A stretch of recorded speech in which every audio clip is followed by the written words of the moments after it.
देखो एक क्वेश्चन यहाँ दिया गया है, सब्जेक्टिव क्वेश्चन है लेकिन अच्छा क्वेश्चन है। देखो f x is continuous on close interval a b, मतलब फंक्शन एफ एक्स है, कंटिन्यूअस है क्लोज इंटरवल ए बी पर, एफ ए बराबर बी है और एफ बी बराबर ए है। Prove that there exist at least one c belongs to a b such that f c बराबर सी, मतलब एक पॉइंट सी ऐसा आएगा जो ए और बी के बीच में होगा और उस पॉइंट पर फंक्शन की वैल्यू सी के बराबर भी होगी, एफ सी बराबर सी।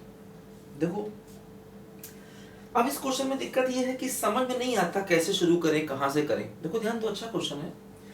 देखो इसमें क्या है कि जैसे जो प्रूव करना है इस पर ध्यान दो, मतलब ये कुछ इस प्रकार का है, एफ एक्स बराबर एक्स। हम एक काम करें, एक नया फंक्शन जी एक्स ले लें, एफ एक्स माइनस एक्स, एक जी फंक्शन नया ले लें। देखो जैसे इंटरवल ए बी है, इसका मतलब ए बी से कम होगा, ठीक, ये कंफर्म। अब देखो जैसे जी ऑफ ए निकालें तो क्या होगा, F A minus A, F A क्या दिया गया बोलो, बी के बराबर, तो बी माइनस ए।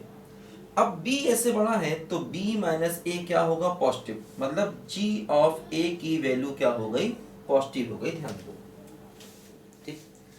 अच्छा अब देखो यहीं से हम एक काम करते हैं, g ऑफ b निकालें, क्या होगा, एफ बी माइनस बी। देखो एफ बी क्या दिया गया, a माइनस बी।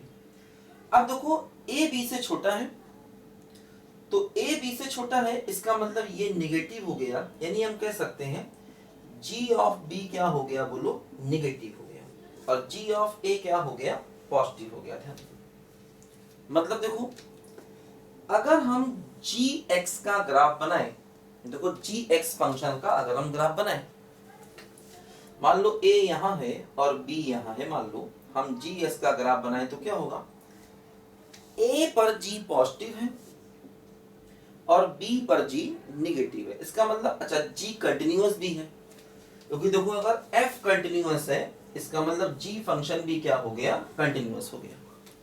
तो a पर वैल्यू पॉजिटिव है, b पर वैल्यू निगेटिव है, इसका मतलब ये ग्राफ कुछ ऐसे आ रहा होगा। तो बीच में एक पॉइंट होगा जिस पर वैल्यू इसके बराबर होगी, मतलब बीच में एक पॉइंट c मान लो। अब देखो c पर g की वैल्यू 0 हो जाएगी, c पॉइंट ऐसा होगा जहां पर g की वैल्यू 0।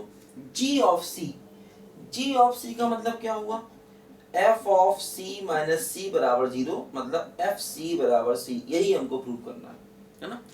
कम से कम एक पॉइंट मिलेगा, क्योंकि देखो ग्राफ ऐसे भी जा सकता है, ये a है, ये मान लो b है, a पर वैल्यू पॉजिटिव है, b पर नेगेटिव, दो ग्राफ ऐसे भी जा सकता है, a पर वैल्यू पॉजिटिव है, b पर वैल्यू नेगेटिव है। अब देखो इसमें कई सारे c मिल गए, ऐसा भी हो सकता है।